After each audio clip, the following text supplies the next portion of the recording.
So it's my great pleasure to welcome Pete Newdeck, producer, drummer with Midnite City, to Product of the Working Class. Afternoon, fella, and how you doing? Doing all right, thanks. I'm busy as normal, editing drums this afternoon for Tony Martin's new album, Tony Martin of Black Sabbath. I think the drummer's a guy called Danny Carey, if I'm right, or someone like that. Don't know. That's good, and I know obviously you're big with in your production side of things, with obviously working with Vega. And Yep. obviously, I know you're heavily involved with the production side of things with Midnite City, as well as sitting behind the kit and making lots of noise. And that's Yep. really what we're going to talk about today, is about what got you into drums in the first place. Um, and we're going to take it from there, fella. So there's my opening question to you. What got you into playing the drums? I'm actually, I'm not entirely sure. The sequence of events were my brother got into rock music, heavy rock. I was obviously looking up to my brother, so I got into heavy rock as well. Even though my brother at the time was probably disgusted at the fact that I was copying him. And one of my friends in the village was selling a drum kit. And I think I'd already found that I was tapping a lot of stuff out. So I think I bought it for 25 quid or something like that. It was an old Trixon. I don't know whether you heard of Trixon. Oh, I've definitely heard of them, mate. Yes. Yeah. And I bought this kit and I hit the ground running, really. I actually found that all the stuff that I'd been tapping on my legs and in the car, it was all correct. What I was doing was actually correct. And it all started to translate onto a drum kit really quite easily. So to be honest with you, for the next year, I just couldn't put it down. It was really something that I found my niche, really. I was always particularly musical. My mother was, she was a singer. So I think the music side of things was I'd kind of already got myself consumed in music. I can remember lyrics to songs from back when I was 4 years old, believe it or not, and whole songs. So, and I haven't looked back really. I've always, what I mean when you say you've got the drummer's disease. I And do. and I've had the drummer's disease for probably 50 of my 54 years. And two jabs aren't going to fix that. Yeah, yeah. Maybe. Oh no, that's cool. So after getting your first kit and realizing you could translate your stuff across, and enjoying all of those, finding those rhythms and everything like that, how did you find yourself getting into that first position to want to be part of a band or working with other musicians in some creative way to then make it a bigger picture? Yeah, again, my brother obviously played quite a big part in my life, but we formed a band when I was probably 13, something like that. And it actually, for its time, wasn't a bad band. It was called Black Stallion. And even listening to the demo that we made, a 3-track demo, the production's not bad, considering it was done in, I'm going to say, 1980, 1981. It's actually not bad. And we even did some gigs with that band. And whilst everybody else kind of tailed off, that was my push into getting more and more involved in music and writing. Then I'm further on down the line, I met some work colleagues, and we did a covers band, but we were also writing, and I found that I was becoming the chief writer. So it's just developed from there, and it's never gone away.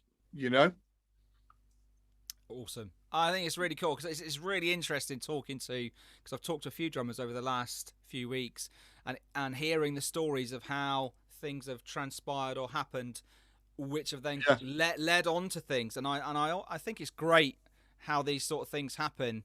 I know Shutty from Terrorvision, when I spoke to him, he was telling me that he just liked watching AC/DC on the TV, and then he bought this drum kit and just made a lot of noise in his bedroom and got together with some mates, and that's how the band was formed. And I think this is where we are. I think especially with rock music, mm, there's this natural gravity that pulls you together, and this camaraderie, because it's like, oh yeah, I know so and so, and I really like that band, and it just happens.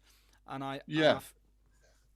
I agree with that. I also think the love of rock music, as opposed to other genres, and this isn't a blanket thing, but I would say the love of rock music actually develops a very substantial musicianship.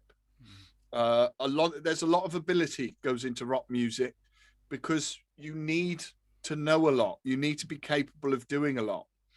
And so I find that the musicians that I work with in this industry are usually really, really talented, as opposed to some other genres, shall we say.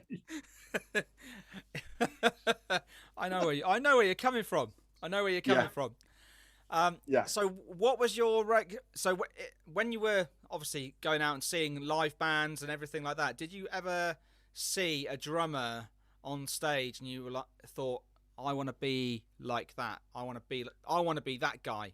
Is that did you ever have that experience? The biggest influence, and it wasn't actually, I did go and see them, but the biggest influence on me, because I actually liked his style, and it was neat. Everything that he played was very tight, and it was very neat. He didn't overplay, but when he did something, everything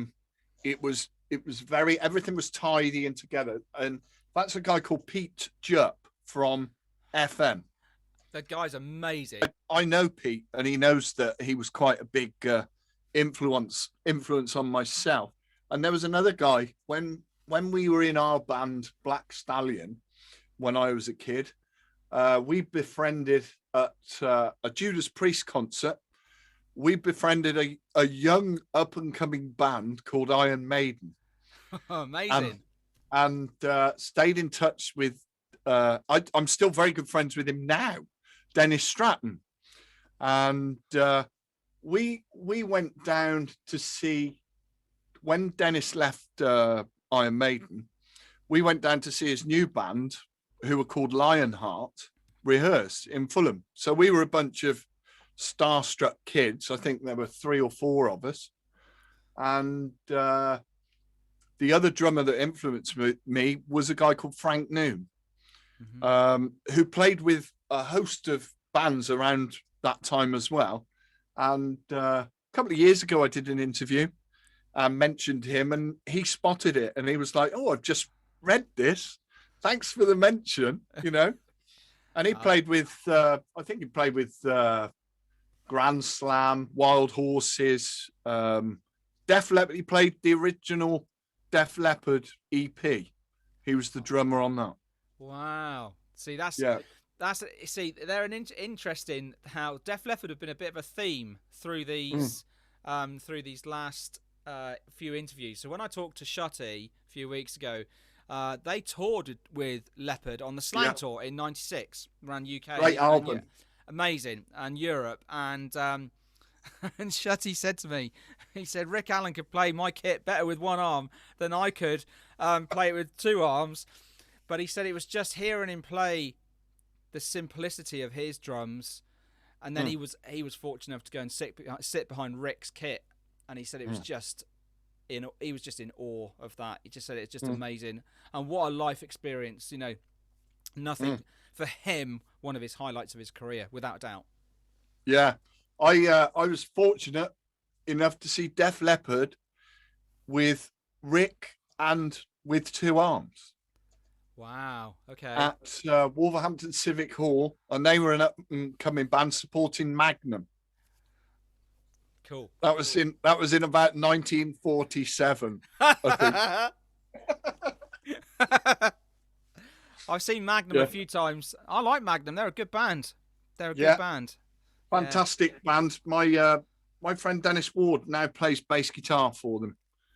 Oh, okay. And Dennis Ward's a huge influence on my production. You know, he basically showed me a lot of stuff, and he's still showing me a lot of stuff now. You know, we regularly get together, and I ask questions and he answers them. Never the other way round. But I think that's really cool. I think that's great. You know, I really, this is one of the things that I really like, especially when I was talking to Bob Richards again. Uh, it's all about how it's such a woven web of how this person knows this person knows this person, and because of that, then this has happened or this has happened, and I Yeah. genuinely love that. So going back to what we were saying about the camaraderie within rock music, it's so evident when I talk to you guys about all of this thing, and I love that because I think it's absolutely, well, it's one of the things I just love about rock, heavy metal. You know, it's just Yeah. it is what it is, and I mean, I've been passionate since I was about 13 when I first heard Hysteria, and I can't get enough. You know, and Yeah. that's how I it is think for you're me. right. I think you're right. And one of the common things that we've always said is there's never any trouble at a rock concert or a rock festival.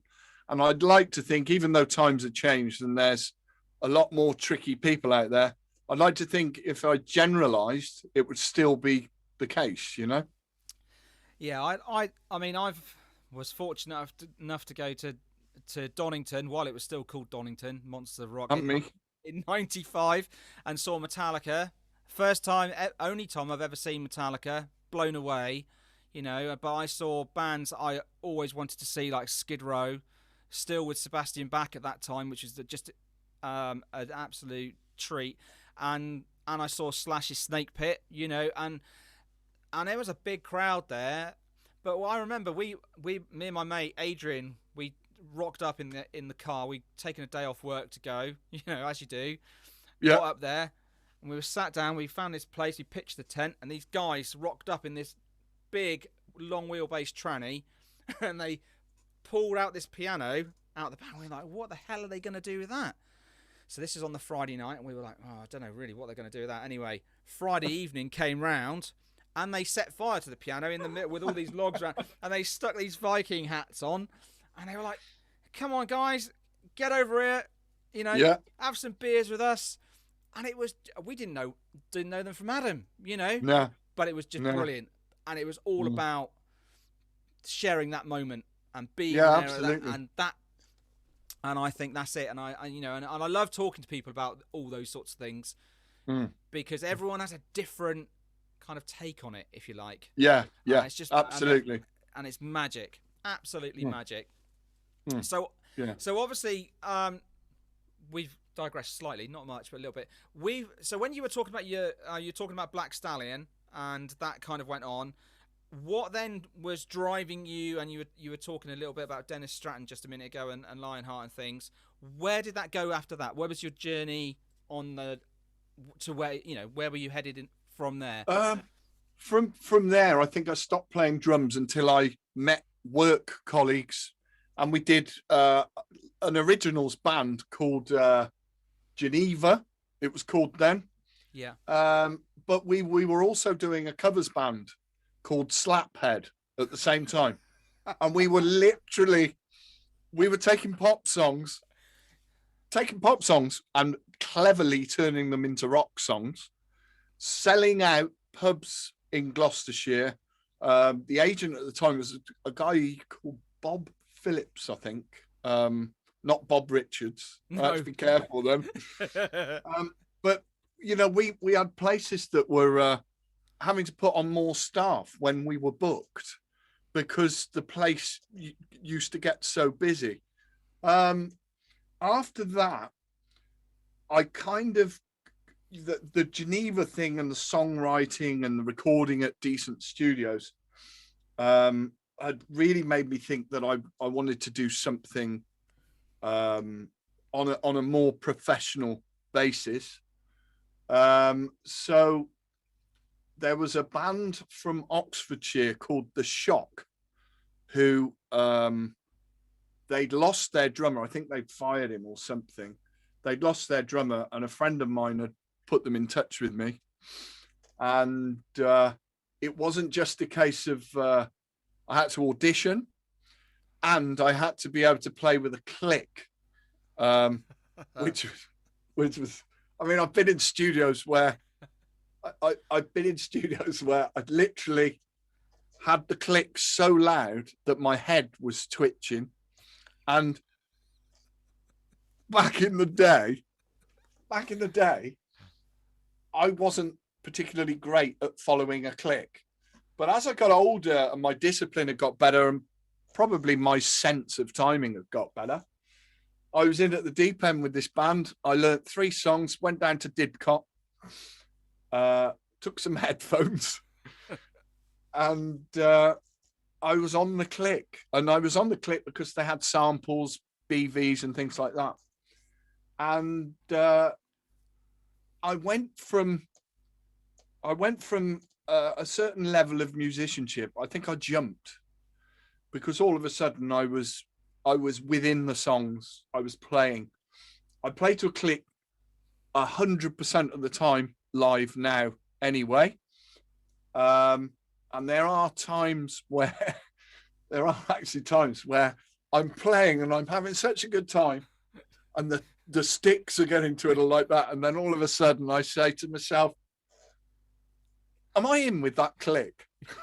And it's actually because I have the click so low, it's sunk into the back of my head, and it's in my subconsciousness as opposed to making my head twitch like that. So so that was my journey into a proper touring professional band. And by God, we did an album and we toured the UK with bigger bands. We supported Skin in about 95, 96. We toured with Crown of Thorns, who are still very good friends to this day. I keep in touch with lots of other gigs, festivals and things like that. So that's kind of The Shock. And then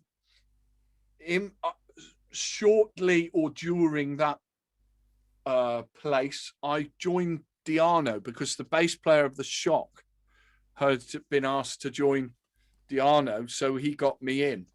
And then I played with Diano for a period of time. I think we did a couple of tours of Europe, and then nothing happened until about 2001, when Diano was doing Diano stuff, and Diano was doing Killers stuff as well. Yeah. So I was asked to join Killers because Steve Hopgood was having trouble with his ears. So that was another good few years playing with Diano, and that wasn't to a click. That was just to. That was raw. It was to a shouty man. That was just a wedge next to your drum kit, just turned up to a 13. Yeah, and funnily enough, I mean, I could talk all day, as you can tell, but what I found was, if we're talking about musical styles or playing ability, my playing ability was never in doubt. But what I did notice a lot of the times was we'd be playing decent venues, and you'd be doing a kit share with the support band's drummer, who would set his pristine kit up, 15 toms or whatever, and they'd fly around this kit with all their triple paradiddles and whatnot. And I'd think, fucking hell, he's good, isn't he? So we'd sound check, and I'd usually get my kit down to a 4-piece, take things, remove things, that's the headliner's kit, and a lot of the time my musicianship had probably taken me to a place where less is more. And watching these support bands with their awesome drummers, they were shit because they didn't gel together. And maybe that's why they were support bands. I'm not, you can't generalize and say that's always the case. But I think my niche should become less is more. So when I did more, it counted, and I pride myself on that, and that's why I feel like I get decent jobs, because people will say, "Oh, Pete Newdeck, yeah, he's good, he's solid," Yeah. So there's a lot to be said for that, I think. I think you're absolutely right, because I mean, obviously, for me as a drummer as well, I'm a big believer in less is more, and I think. And double bass drum is one of those things that I think can be really overused. It sounds amazing when it's played well, but if you hear it all the time, it doesn't then have the effect. It gets lost. So if we take a band, and I'm not dissing the bands at all, but if we take a band, say for example like Sepultura or Machine Head or any of those bands where it's that full on all the time, suddenly it loses the impact because it's just there. Whereas one of the guys and he's passed away now, is Nick Menza, who used to play with Megadeth. And I had a fortunate to see Megadeth with Nick Menza and Marty Friedman, back with Rust in Peace and Countdown to Extinction and on Euthanasia, on those 3 tours. And I just loved the way he used it, so it was absolutely apparent to the song and it felt right, not just chucked in because wanted to chuck it in. It's not like listening to Dave Lombardo playing Rain in Blood. It wasn't like it felt right. And I think this is the thing, and I think you're absolutely right. You can have the biggest kit in the world, but actually you can't use it all of the time. There are certain bits that are the core of everything, and I have quite often talked to some of my students about this. And interestingly, I've got one of my students. He's now starting to grade 7, and his mum happened to see a picture of my current setup, and she said, "Oh, don't show him how many cymbals you've got, because he'll want that many." And then she followed up with, "Do you really need that many?" And I followed the question. I said to her, "Well, actually, I've only got a China, and I've got 2 crashes. One is actually a crash ride. I've got a ride and a splash. That's all I've got. I'm not layered up completely because I don't need any more than that. Because that's enough. That's enough. That's enough." Well, my philosophy also is, obviously I was, until COVID struck, and will be doing a lot of sort of UK shows, smallish, medium-sized venues. The one thing that you want to do is pack your kit up quick. So the smaller the kit, the quicker it is to pack up, get to the bar.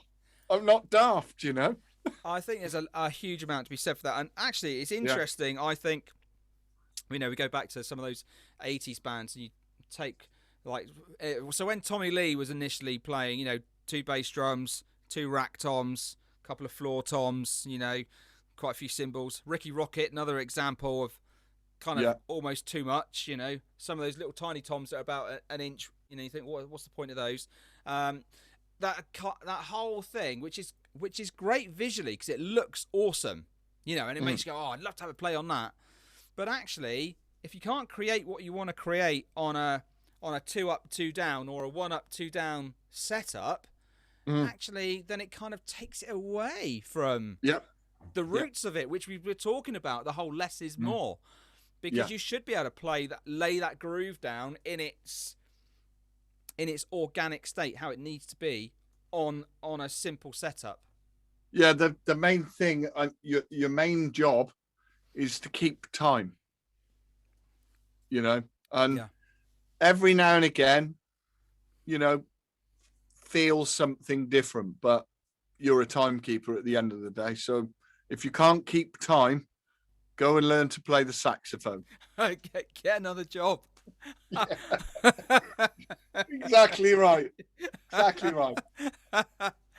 um, so we're talking. So obviously you played with Diano, and Yeah. then I know you went on. You were playing with a band called Eden's Curse for a little bit, Oh, that's right. Yeah. Yeah. and obviously. I've been listening to a bit of that, and it's very different from the sound that you've got with Midnite City. Obviously, Yeah. vocally, Rob's voice is very different as well, and Yeah. it's slightly more melodic. Hasn't quite got that harder edge to it. Yeah. Was there a transitional point in that for you, Pete, as well, or was that just something that kind of naturally came about? With Eden's Curse, I mean, I still write for Eden's Curse now, so I still get a bit of PRS and publishing come through. But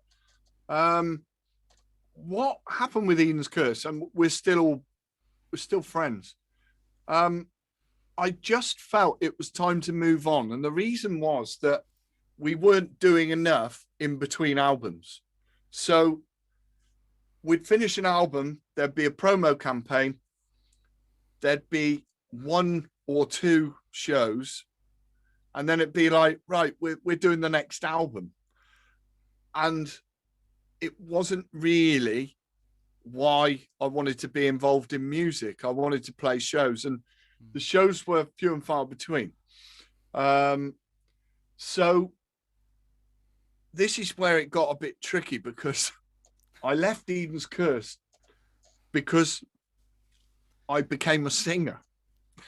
Okay. Which might be the bit that you forgot about. So I did some demos with Ian Nash, a very talented guitar player. He plays with Grim Reaper, and I played, Steve Grimm at Lion's Heart. So we did some demos, and I sung on all the demos, did all the harmonies. I do a lot of session work, vocal work. I'm doing one for Frontiers at the moment, First Signal. So we got about 6 songs down the road, and I put a few feelers out to singers, and they all said, "Why are you looking for a singer? What's wrong with the singer that you've got?"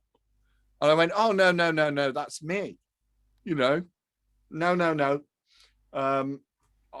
not a singer. That was just..." And in the end, Ian said, "Look, there's some weight in this. You are a singer. It sounds great. Why don't we look for a drummer?" So at the time, Eden's Curse had been on tour with Firewind and Stratovarius. So I was very good friends with Mark Cross, who was the drummer of Firewind. And he was leaving Firewind. He told me that he was on his way out. And I said, "Oh, I might have something that will interest you." So sent him the demos, and he said, "Yeah, I can't get enough of this. I'm in." And we put a band together. I had Pontus from the Poodles. Not sure if you know who the Poodles are. I know who the Poodles are, yeah. And we put a band together called Tainted Nation, and we ended up doing 2 albums. But I'm afraid we did a lot of touring, but the pressures of being a vocalist on tour, as opposed to being a drummer on tour, they're that far apart, So I don't know. I think I fell out of love with the process, and I then joined a band called Blood Red Saints, and did an album for Frontiers, but that just didn't work out. And then I was doing the production for Rob, which is where we get to Midnite City, and he asked me to join the band, and I said no.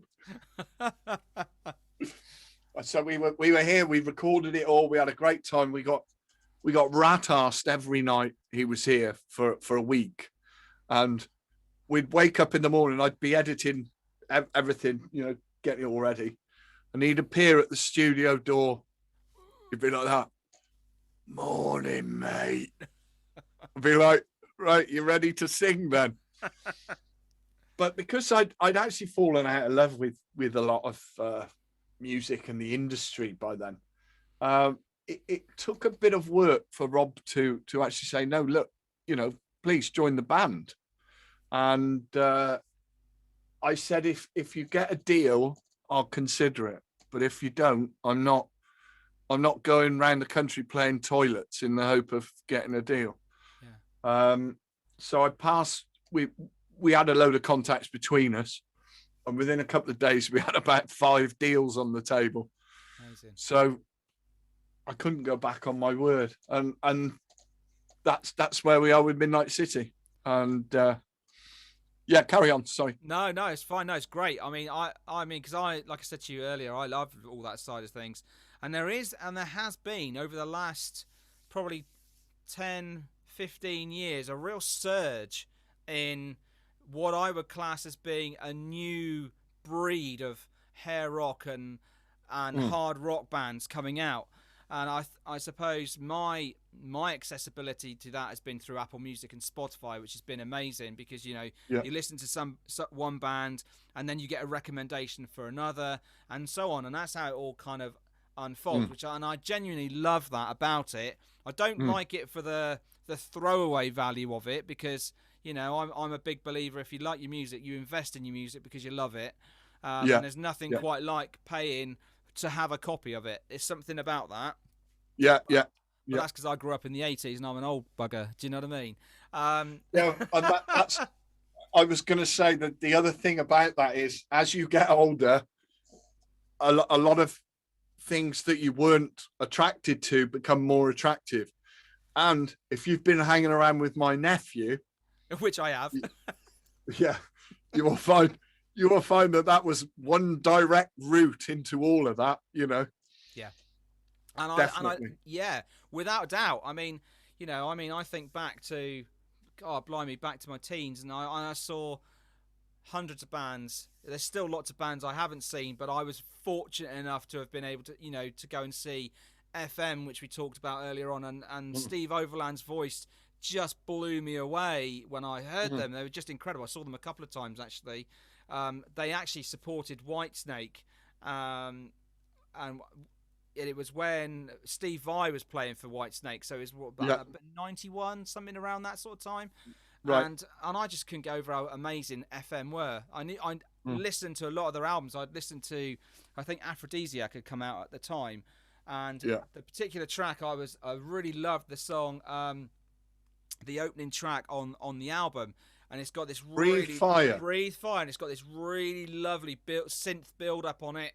And it kicks off, and then it comes in with this really almighty, and I just loved it. And they opened with that, and that was it for me. I was just absorbed in them, and just loved it. And then obviously still love all of that sort of stuff, like I said to you. But it's really cool now when I'm hearing, like I said, like Midnite City. Genuinely, I'm a massive fan, and the new album is incredible, by the way. Thanks. I really do love it, and I really like the new single. They only come out.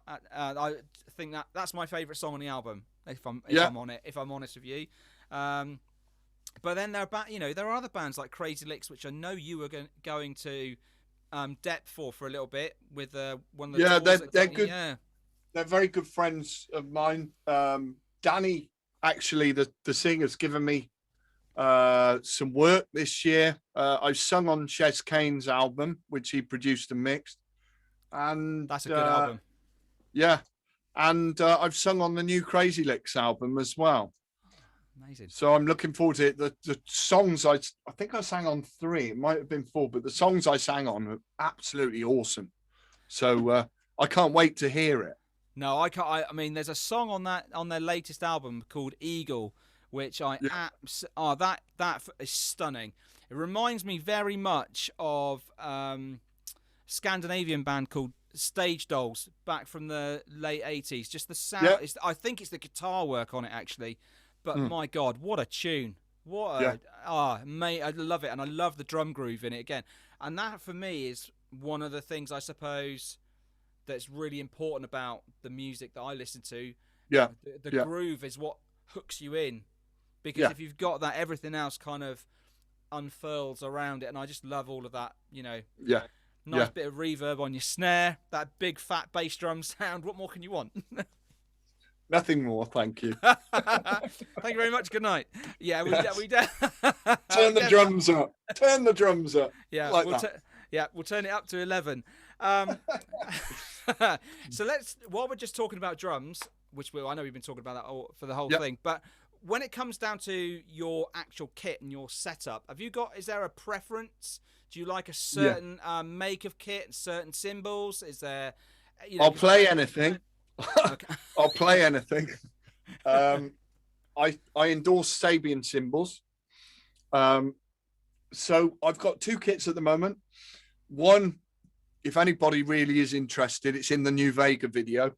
It's a red acrylic Natal kit, and I added a kick drum. So it's got the stand up and fight setup, which is 2 kick, 1 rack, 1 floor. Because there is a reason I like my space in front of me. Mm-hmm. So I need the ride cymbal almost in front of me as well, sat right on top of that kick drum. So and I don't like things too far to the left because I like the hats up close.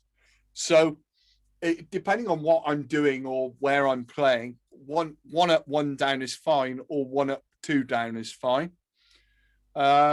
Cymbal setup, I can play with 2 crash, 1 china, and a ride cymbal any day of the week. If I feel a bit more fancy, I've got a couple of 20-inch crashes, Sabian AAX crashes, nice, which I'll add because the tone of them is incredible. The problem is I do a lot of, especially with Vega now, I'm doing a lot of 4 on the floor, and I'm riding with the crash.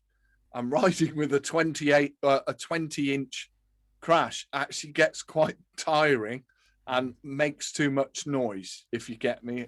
It becomes too washy. Well, it's where you get that, where the middle of the stick sometimes catches that edge, not necessarily on purpose, but it does, and it just creates a din rather than it cutting exactly through. Exactly right. So my main the main crash on my right hand side is an AAX metal, and I think the one on the left is an AAX standard, both 18 inches, and then I'll add a 19 that side and a 20 that side, and I've got a quick 17 AAX. Everything's AAX. My ride cymbals are hand hammered. Nice. Dry bell, I think it is. Yeah, and I've got I can't even tell you what they're called. My hats are very similar to the Paste 2002 Sound Edge, but they're Sabian as well, obviously. Yeah. So they've got the serrated bottom hat, which is fantastic, because just playing half open, you let the air get out and it doesn't get that build up at 400 hertz. Yeah. So it's great. They're great for that. And you get that nice trashy sound sometimes as well if you get it just right. Oh yeah. Everything I do is trashy. Oh, brilliant. My first proper set of cymbals is actually was a set of Sabian cymbals, and I bought them because Chad Smith had some. That was the reason. I've still got my ride, and I've still got my hats, but I split my crash after not having it very long, and I replaced it and split that as well, because I used to be quite heavy-handed. Not so much now, but I used to be really heavy-handed. I tell you what I run now. I don't know if you've had any experience with them, but I've got Zildjian Gen 16s that I play on my kit. No, I don't. I'm not familiar with them. No, I'd get in trouble, wouldn't I? Well, you would. But as we're just talking generically about drums, we're all right. Yeah. But they've got lots of perforations in them, so they're a quieter cymbal when you're playing, especially in the studio. But you've got that lovely natural feel to them. So they're not like that. Not like when you hit a Roland plastic pad and it absorbs everything. You've got you've got that natural feel to it, so they feel quite nice. And I've played them live a few times, and actually with a couple of really good dynamic mics hung over the kit, they sound really, really crisp. Fantastic. And I only literally, I mean, I came across them purely by chance because I was looking for a kit that I could trigger, and I run through a drum brain, you know, because that was the sort of thing I wanted for teaching more than anything else. Yeah. So they kind of did this. It was a best of both, really. And you can get these little tiny pickups that you screw into the cymbal, and then there's another drum brain you can plug everything into, and then you can amplify them, and you can change the pitch and the roll and everything, which is great. I don't have to do that because of the way I've got them set up, but it's an interesting thing where technology is moving with drums. With the whole like triggering of everything like that. I mean, my kit that I've got has got all the triggers are built into the shells. So and I run them with silent stroke head. So when we've played live, I'm not having to think about, oh, my bass drum's cracking through and it's too loud, and or my snare's too loud because the ceiling's too low, or any of that. And I love the control of that. Where do you sit with the whole kind of triggering of drums and hybrid drums, and how the two things are really starting to come together a bit more and more acceptable? It's not, you know, it always used to be frowned upon. Electric drums, no. If you're in a rock band, you're not going to touch anything like that. Yeah. So usually I'll start with, I now take an electronic drum kit to all band rehearsals because it saves everybody's hearing, and you can actually hear what you're working on vocally, instrumentally, everything. So I'm obviously not averse to it. Most of the time in mixes that I've got up, I'll at least be running a partial trigger on the snare and a trigger on the kick drum, depending what the signal's like or what the sound is like in the room, you know?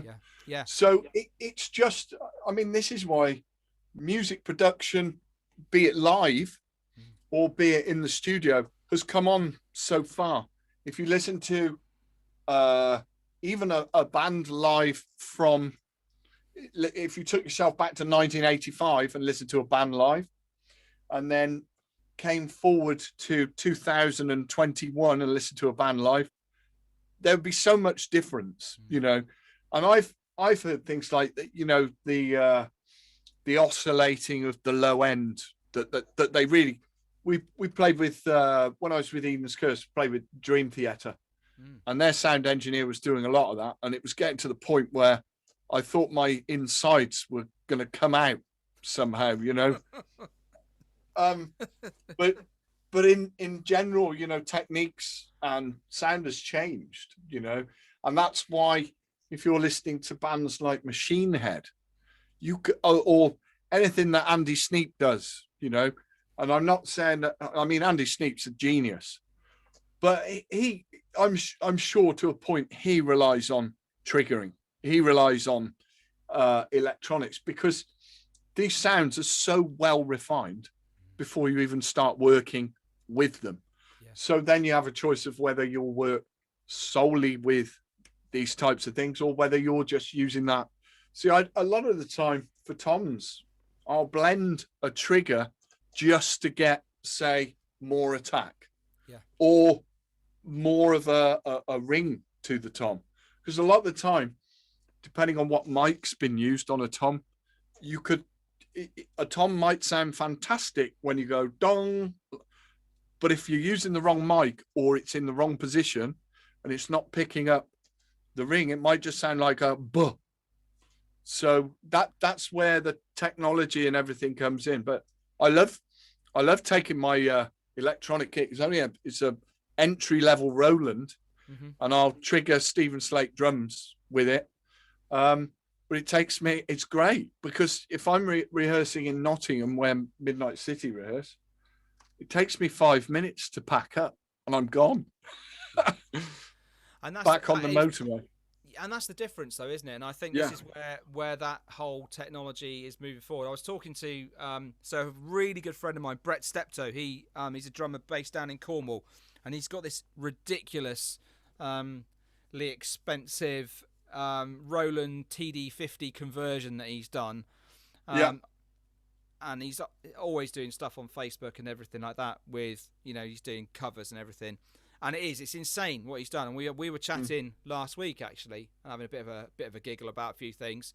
And he was just showing me some of the stuff. And I think, and I said to him, I said, Brett, have you ever thought about, once you can get back out and do in live shows, have you ever thought about, taking your kit that you've got as it is now and putting it on a stage? And he went, no, why would I want to do that? And I just thought that was really interesting for someone who is playing that every day, and it's been a saving grace to him through all of COVID. Yeah. And it's affected so many of us in so many different ways, which I'm going to ask you a little bit about in a minute. You'll have to be quick. I'm very aware we've got about 6 minutes. Yeah. And I will be quick, Pete. I will be. Yeah. Unless we have to do a part 2 at some point, if you're keen. Yeah, I'm fine with that. That's fine. Amazing. Well, maybe we'll do a Pete Newdeck part 2. But that whole thing about whether he would take it out, and he said, "Well, I don't know. I don't think I would, because I like the stripped down live feel." And I said to him, "But you've been playing this kit for 18 months now, and it's all you've been playing. Isn't that going to feel strange when it comes to a different scenario?" And I just wonder how that will transition out for him. Yeah. When he gets back, when he is able to get back out and be playing in venues and things. Yeah. So while we're talking about live venues, and I obviously brought up COVID, how has that affected you? Has it affected you in? Yeah. I'm caught as it will have done. We just Midnite City had a festival cancelled. Should be this coming weekend, I think, which is Call of the Wild Festival. Quite a good lineup. The last concert I played was actually in Melbourne, Australia, or they call it Melbourne. And then we came back and we were on lockdown. 3 days later, I think, something like that. We were supposed to be rebooking Japan, another tour. The promoter's ready to go, but says that they can't book anything until they're given the all clear. So, there are dates coming up for Midnite City in August that I'm hoping will go ahead. But at the moment, these venues are on 40 capacity because they're laying tables out. So it's going to be a funny experience, to say the least, if it is still like this, depending on what the next roadmap thing that we're going to get. Yeah. As far as studio work goes, when lockdown happened, I didn't stop working. It was I've had album after album to mix, and I didn't really go quiet until Feb, and then I'm just picking more work up now. A lot of the bands that I produce or mix or both, it's kind of an 18-month cycle. So we're coming to the early stages of talking to bands who are saying, "Oh, look, we're going to go in the studio at this time. When will you be free?" type of thing. So I've had quite a bit of work, because obviously a lot of bands have said, "Oh, we need to record. We can record an album," because the situation with home recording is much improved. Technology being what it is, people are in better positions to actually record from home, and a lot of what I've been working on has been from people recording at home. The Vega album was all recorded. Billy, the guitarist, recorded from his place. I had Nick and Marcus here to record their parts. And Tom and James recorded up in York, at their home studios. So, the same with Midnite City. The last album was recorded in, I think it's 5 different places, including here, Wow. So it's strange times, but you have to embrace it, really. I mean, it's probably saved me a fortune, because I used to go to the pub every night, and now all the prices have gone up since, and now we're thinking that's the last place we want to go to until, we're having a social evening. Problem is, I keep ordering wine online and things like that, so they're still wearing the wallet down eventually, isn't it? I think everyone's got through it differently. I mean, obviously for me, we mentioned Jamie earlier on. Obviously both teaching in our own ways, and we've been doing everything online. And teaching on Skype has been a very interesting thing for me, because actually what I've had to do is I've had to refine the sound of my kit. So I'm now, so I've had to buy an interface, and I'm running everything through my my Allen and Heath mixing desk. But actually, the sound of my drums now is incredible, and I never thought, I never thought I'd hear it, but I love it, and it's just great. So it's done me a favor in lots of ways, because I've had to push myself out in a different way, and I think, as much as it's been tough, there's been some great stuff that's come out of it. These podcasts that I'm in the process of doing as well have been amazing. Yeah. So. Fantastic. It's been really cool.